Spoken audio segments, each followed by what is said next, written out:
Amén. ¿Qué tal si le damos la bienvenida a todas las personas que nos escuchan allá en las redes sociales?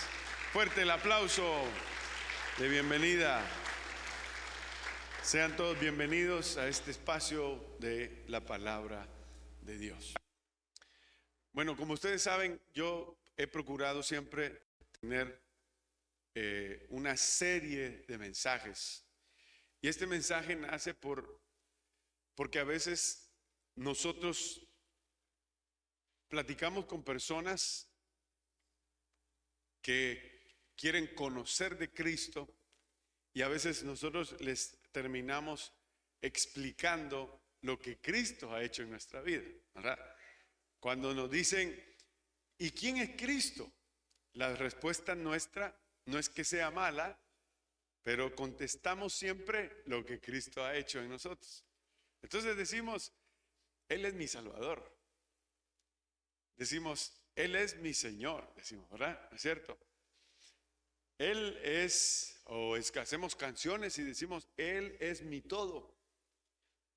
Siempre decimos alguna de las características de lo que Cristo significa para nosotros.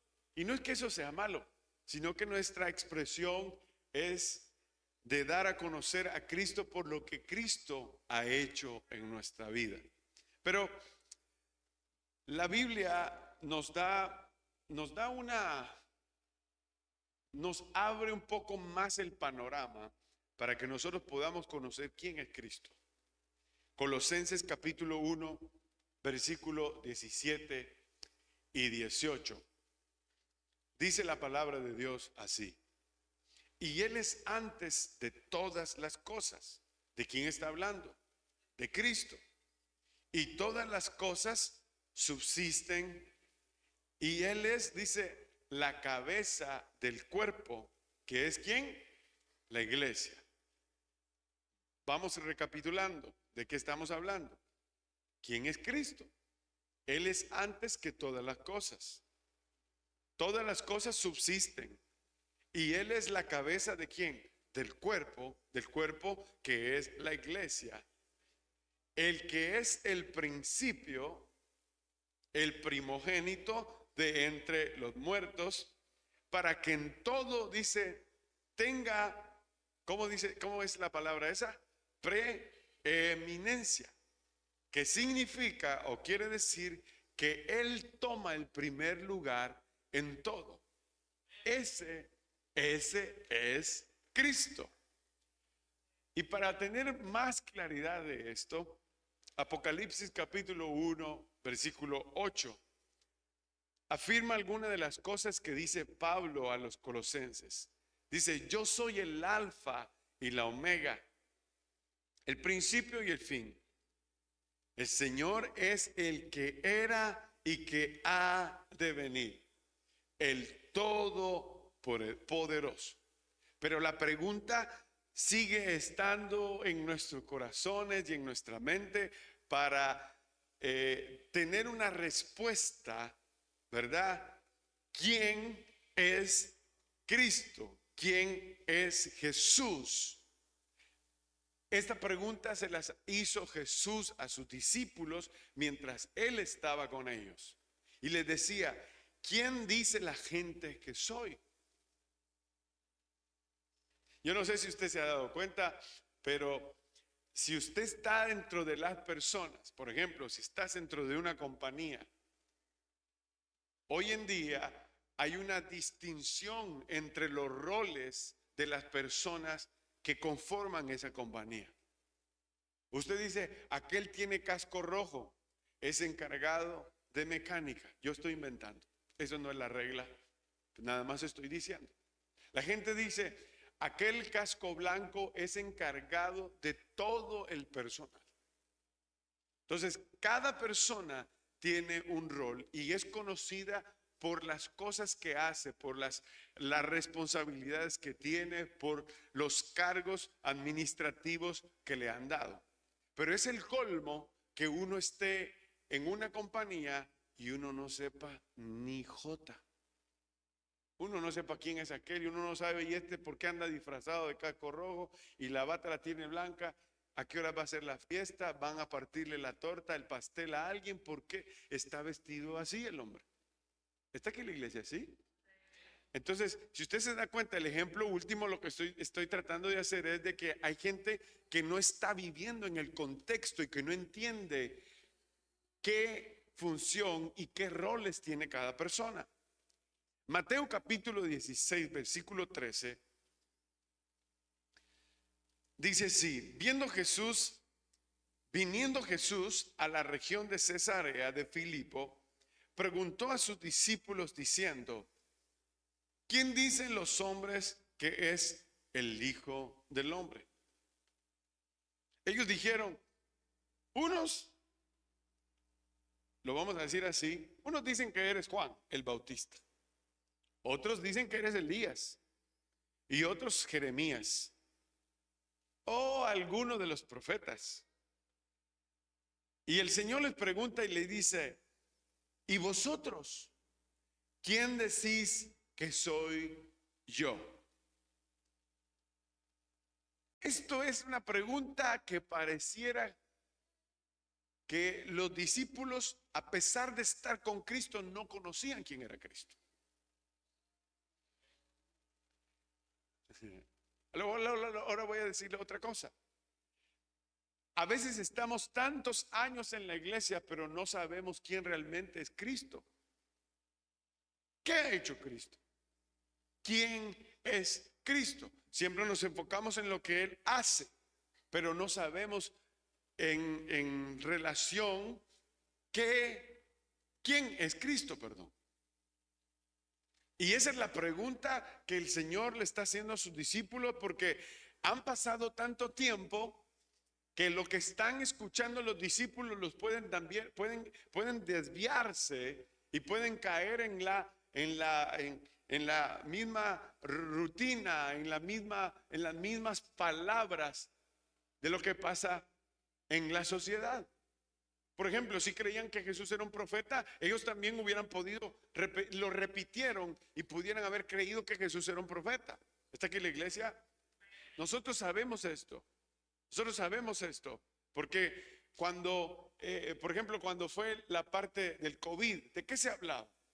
Usted repetía y decía: el COVID mata esto de la gente, el COVID mata esto de la gente. Entonces, después empezaron a ver los que estaban falleciendo por causa de la enfermedad, y lo que hacíamos era repetir información.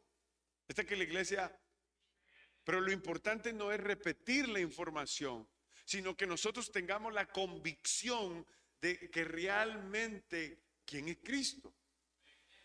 ¿Quién es Cristo? ¿Qué hace Cristo?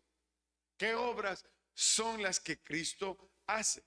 El contexto geográfico, y yo decidí explicarlo esto de esta manera, a mí me parece tan importante la pregunta, y también me parece tan importante la pregunta, la respuesta de Pedro, porque aunque usted y yo no estamos ahí, podemos ver cómo el Señor, el Padre Todopoderoso, le revela a Pedro la respuesta.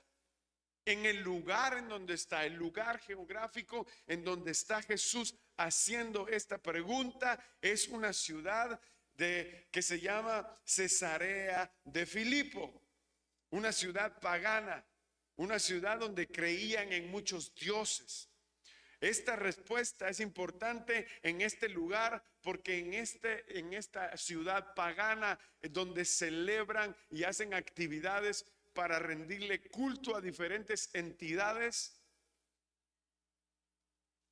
Jesús está preguntándole a sus discípulos en medio de un movimiento espiritual tenebroso, en donde esta respuesta iba a darle un golpe al reino de las tinieblas, porque el verbo se había hecho carne y también iban a haber manifestaciones, porque el verbo de Dios se había hecho carne. Todo el infierno se iba a volcar en contra de él, por tal de que la salvación no llegara a los hombres, por tal de que la gente no entendiera quién es Cristo. Hay una guerra, hay algo contrario, hay algo que está tratando de detener que las personas no tengan claridad de quién es Cristo. Hay una lucha. Las personas creen que Cristo está en todas las religiones. Cristo se ha vuelto como un ícono de todas las iglesias. Pero no puede ser así, porque solamente hay un Cristo. Porque solamente hay un Cristo que habla la verdad. Porque solo hay un Cristo que habla de la salvación. Solamente hay uno. Y es el Verbo de Dios. Es aquel que se hizo carne para traernos salvación. Es hermoso esto. Porque al establecer el nombre de Cristo en ese lugar, se estaba aproximando la derrota del mismo enemigo y de todo el infierno manifestado aquí en la tierra, en esa ciudad. El proclamar el nombre de Cristo tiene un poder espiritual. Transforma la atmósfera de los lugares porque Cristo es exaltado. Aleluya.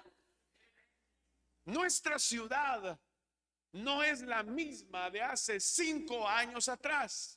Y si alguien pregunta, ¿y por qué? Porque exaltamos el nombre de Cristo. Si alguien pregunta por qué, es porque adoramos el nombre de Cristo. Las ciudades son diferentes porque Cristo está. Cristo trae salvación. Cristo alumbra el rostro de las personas. Pero no solamente pasa eso. No solamente es un trato personal, sino que es algo que sucede tanto en lo espiritual como en la comunidad, en donde todos están siendo impactados. La economía cambia de lugar. Cambia de lugar. La economía cambia por causa de Cristo. Es decir, que viene hasta prosperidad por causa de honrar el nombre de Cristo. Eso es lo que quise decir.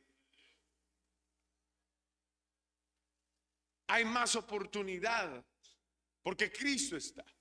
Pero donde habitan tinieblas, como era ese lugar de Cesarea de Filipo, en donde hay imágenes, en donde las personas hacían culto a esas imágenes, no había una manifestación, obviamente, antes que Cristo llegara de paz, porque en donde hay un ambiente en donde no se adora a Cristo, hay muchas cosas negativas que están pasando.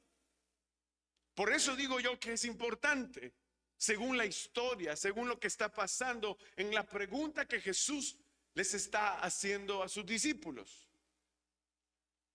Yo voy muy rápido, ¿verdad? I'm excited y no tomé ni una gota de café, Dios mío. Puro té me tiene mi suegra aquí.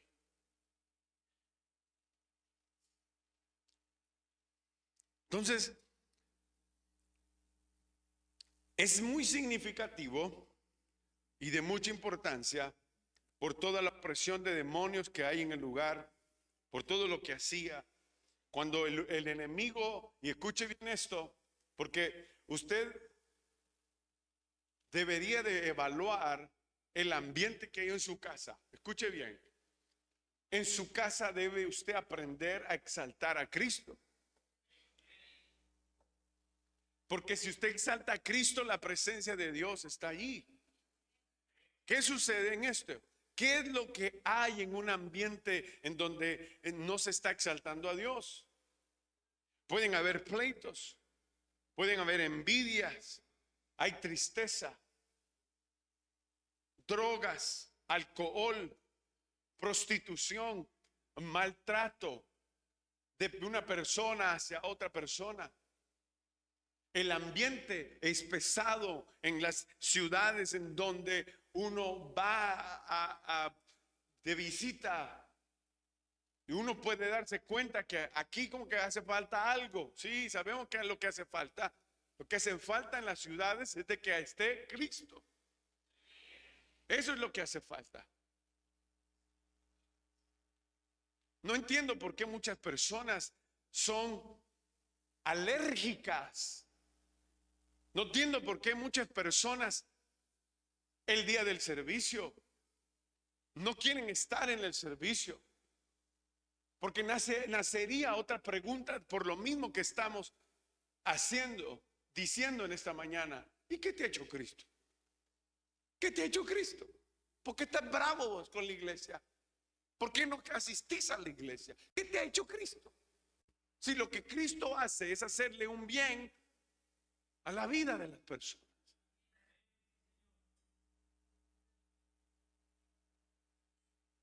Lo que Cristo hace es hacerles un beneficio a la sociedad. Los gobiernos deberían de promover, los gobiernos deberían de decir, no, cambiémonos para Cristo. Eso deberían de decir los gobiernos. Debemos de vivir en las leyes divinas y en las leyes morales de Dios, porque es Cristo el que transforma las ciudades. Todas las personas que están bajo un liderazgo de gobierno deberían de pensar en el beneficio que es tener a Cristo. Pero si yo tengo la mente corrompida y me siento en una silla de gobierno como político para hacer mi voluntad, para no hacer la voluntad de Dios, entonces yo me convierto en un político sucio.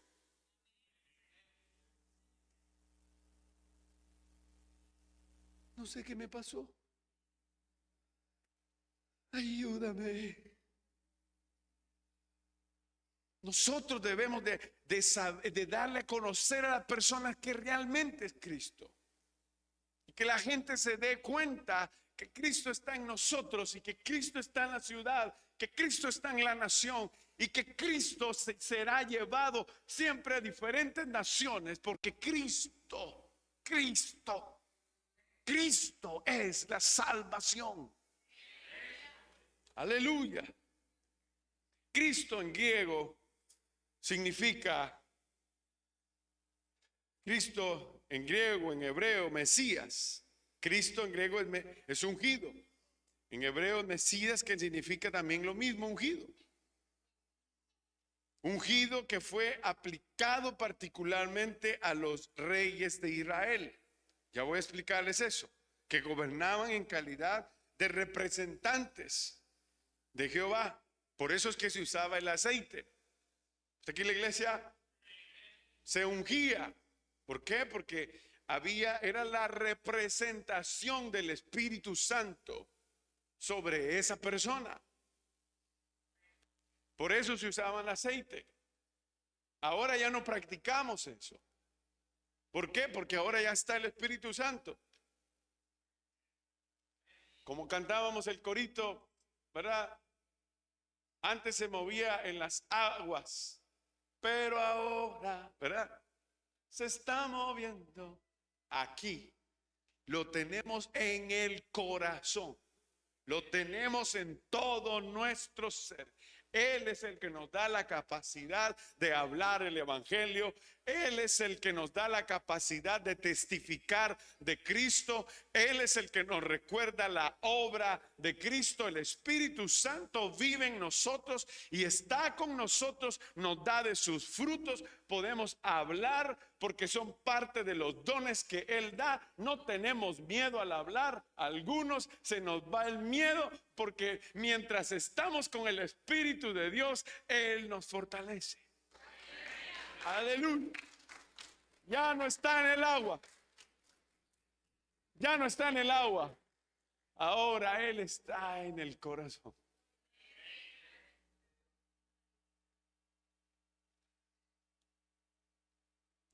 En algunos casos el símbolo de la unción fue seguido por la realidad espiritual. Es decir, Dios, cuando ungía a alguien, estaba comprometido a estar con esa persona. Él iba a estar allí. ¿Verdad? La persona era ungida y se convertía en el ungido por el Señor. Uno de los ejemplos que les puedo dar es Saúl. ¿Se recuerdan de Saúl? Que a pesar de que fue ungido, Él fracasó por su desobediencia. Pero por otro lado tenemos a David, el cual también fue ungido, pero fue una persona que a pesar que cometió pecados, lo que hacía era arrepentirse y volverse al Señor, porque no quería vivir lejos de Él. Tenía un corazón de arrepentirse por el mal que estaba haciendo. Y el Señor estaba también con David. En diferencia, a diferencia de Cristo Jesús, en donde ya no es ungido, y esto quiero pedirle que me escuche en esto, en donde ya no es ungido con aceite, sino que la Biblia explica que cuando Cristo está siendo bautizado por Juan el Bautista, dice la palabra de Dios que el cielo ¿qué? Se abrió. Y oyó una voz, y se oyó una voz del cielo que decía: este es mi Hijo amado, en el cual tengo complacencia. Y dice la palabra de Dios que los cielos fueron abiertos y el Espíritu Santo de Dios descendió sobre Jesús en figura de una paloma. Y estaba en Jesús. En donde quiera que Jesús iba, el Espíritu Santo de Dios estaba con él. Pero esto es algo poderoso. Esto es algo extraordinario. Porque la razón por la cual nosotros tenemos el Espíritu Santo de Dios es por una frase que Cristo decía: ¿les conviene que yo me vaya? Qué triste eso, ¿va? Dios mío, si yo estoy con el maestro y me pongo a llorar, yo agarro a Juan y le digo: nos van a dejar, hermano. Seguro que Juan me dice: sí, ¿por qué? Nos va a dejar el maestro. Si hubiera sido uno de los discípulos, me pongo a llorar, porque a cada rato el Señor les decía: les conviene que yo me vaya. Hagamos un paréntesis. En el tiempo de la ofrenda les dije que Dios nunca casi nos muestra el futuro, ¿no es cierto? Él no decía que iba a pasar, pero Él le decía: a ustedes les conviene que yo me vaya, les decía. Jesús estaba contento porque Él sabía y conocía el futuro.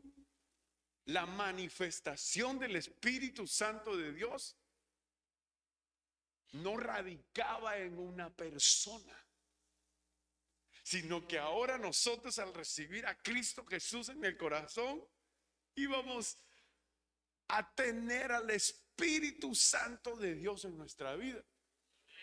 Entonces lo tienes tú, lo tiene usted, lo tiene usted. Ustedes tienen al Espíritu Santo de Dios. ¿Y por qué? Porque Cristo fue a la cruz del Calvario, murió por nuestros pecados y nos hizo aceptos en Él. Dice la Biblia: nos hizo aceptos en el amado. Nosotros no podríamos obtener la salvación si no fuera por Cristo. Nosotros no podríamos tener del Espíritu Santo de Dios si no fuera por Cristo. Y si usted dice: pastor, pero yo todavía no conozco el Espíritu Santo. Sí lo conoces, papadito. Mira, te explico. Tú no viniste solo a la iglesia. Es que yo me vine en la camioneta. No estoy hablando de la camioneta. Es que yo me vine caminando. ¿A poco estoy diciendo que usted por sus habilidades vino? Es la necesidad que el Espíritu Santo de Dios ha puesto en tu corazón.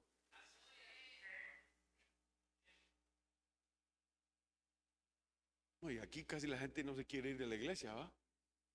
Apáguele la luz, dice, ¿va?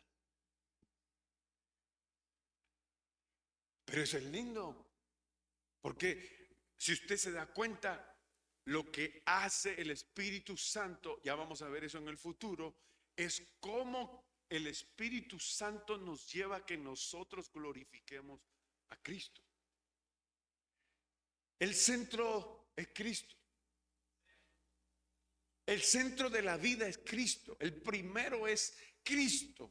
El alfa y la omega es Cristo. Todo pasa por Cristo Jesús. Todo lo que pasa. Si tengo vida, la tenés por Cristo. Entonces, Isaías, en el tiempo en el cual se viene anunciando de lo extraordinario que le iba a pasar a la tierra, Isaías capítulo 11, versículo 1 al 3, Isaías tiene una profecía escrita de lo que en el futuro iba a pasar. Yo creo que usted, al igual que yo, exaltamos el nombre de Dios porque vemos la fidelidad de la palabra de Dios cuando se cumple, ¿no es cierto? Está aquí la iglesia, sí. Isaías capítulo 11, versículo 1 al 3, dice: saldrá una vara del trono de Isaí. ¿Está leyendo conmigo? Sí. Y un vástago, vamos, rea conmigo, retoñará de sus raíces y reposará sobre el espíritu de ¿quién? De Jehová. Espíritu de sabiduría y de inteligencia, espíritu de consejo y de poder. ¿De quién están hablando? De Cristo. Lo que Isaías está es viendo, porque es profeta, está siendo ministrado por el Señor, se le está revelando lo que el futuro viene o lo que va a suceder en el mundo. Dios se lo da a Isaías. Isaías empieza a decir algunas cosas que el mismo Dios le da a conocer. Y sigue diciendo el versículo 3. Y le hará entender, ¿cómo dice? Diligentemente en el temor de Jehová. No juzgará, ¿cómo dice?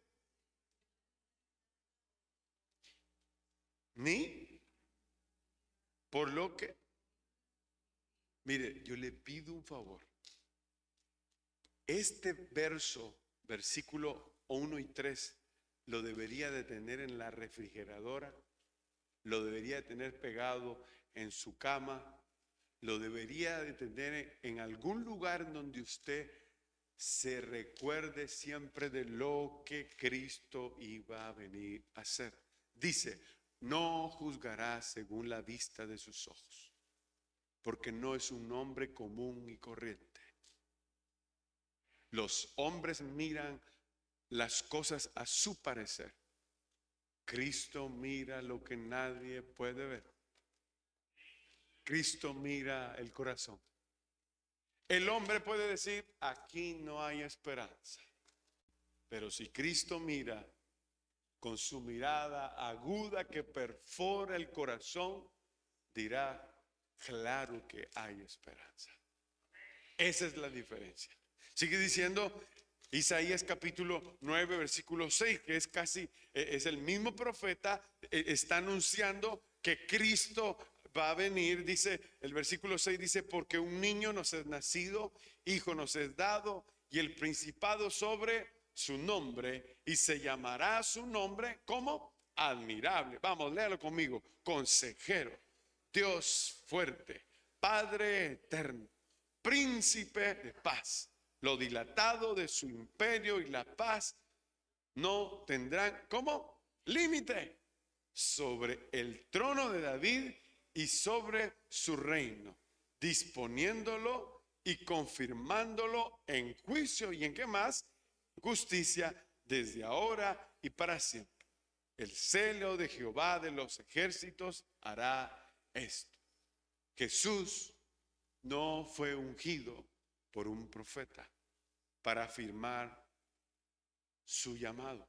La Biblia dice, yo lo expliqué anteriormente, que mientras Jesús fue bautizado en agua por Juan el Bautista, se escuchó una voz que decía: este es mi Hijo amado. Y al mismo tiempo el Espíritu Santo de Dios desciende sobre la vida de Jesús. Entonces, estamos claros de entender que Cristo Jesús es un ser divino. Estamos claros en entender que Cristo Jesús no es un hombre común y corriente. Estamos claros en entender que este es es el único hombre que ha tenido naturaleza divina y naturaleza humana. Siempre me he preguntado y siempre he pensado y meditado en el grande amor que Dios Padre, el Todopoderoso, y Cristo han tenido por nosotros desde el momento en que la humanidad decidió separarse de Dios. Usted podrá pensar y decir: bueno, a mí la verdad que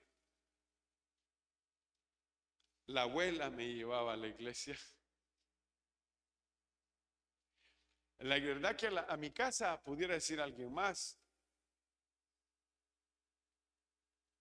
Llegaron algunos a tocar la puerta y algunas veces no les abrimos.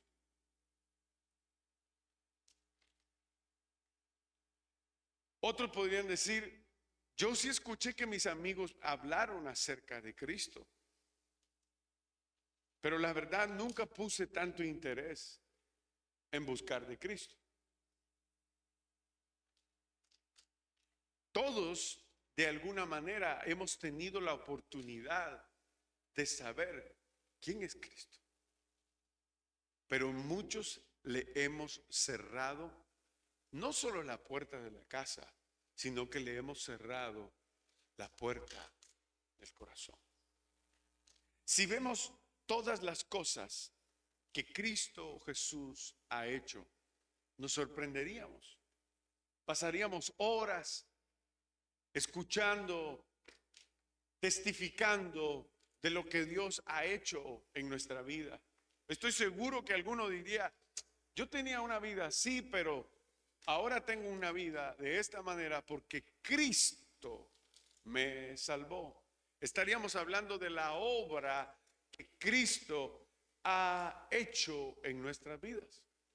Estoy seguro que pudiéramos contar cada uno de nosotros una historia por lo que Cristo ha hecho en nosotros.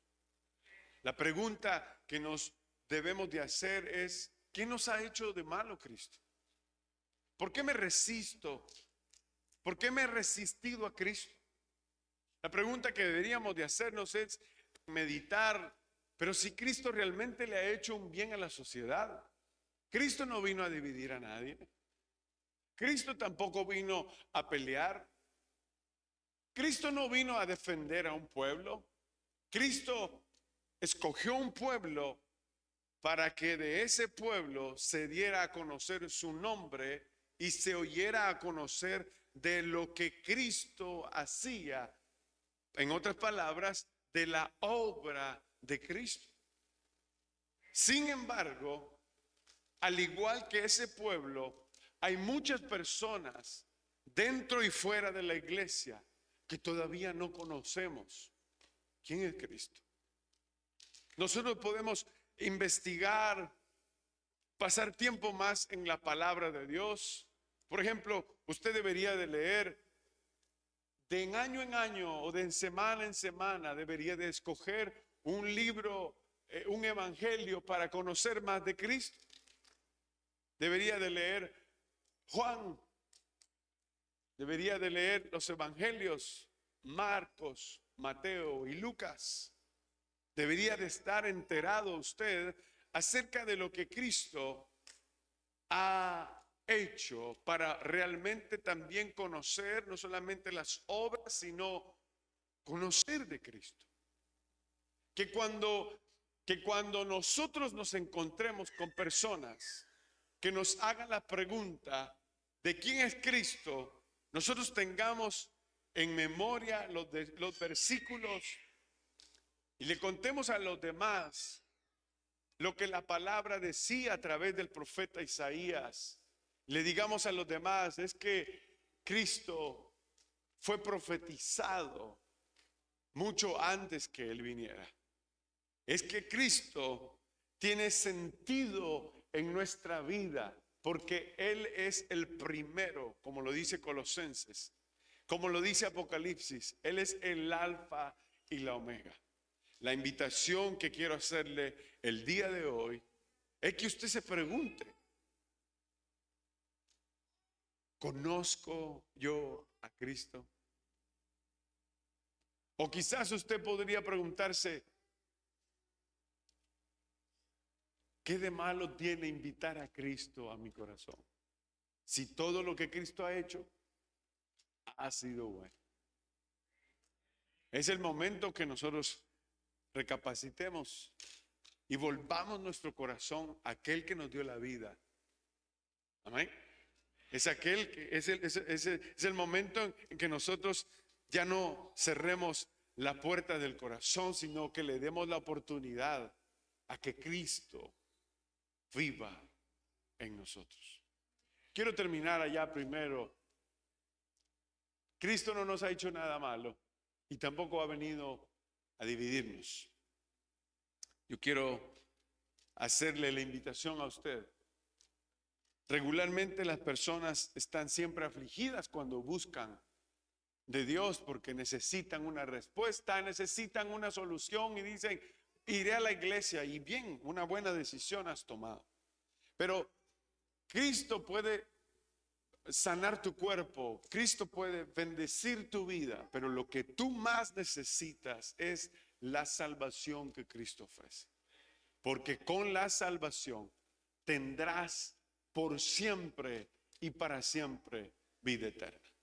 Es por eso que yo quiero guiarte a que en esta mañana, tarde, noche, en el horario en que tú estés viendo esto, recuérdate que Cristo te ama y que Cristo quiere cambiar tu vida. Haz esta oración conmigo y dígale usted al Señor: Señor, te ruego que entres a mi corazón. Te pido que perdones mis pecados y te ruego que anotes mi nombre con tu mano en el libro de la vida. Gracias, Señor, porque sé que ahora eres mi Señor y porque sé que eres mi Salvador. Gracias, Señor, porque yo he entendido que Cristo es la solución. Amén y amén. Dios les bendiga. Dios les bendiga a todos.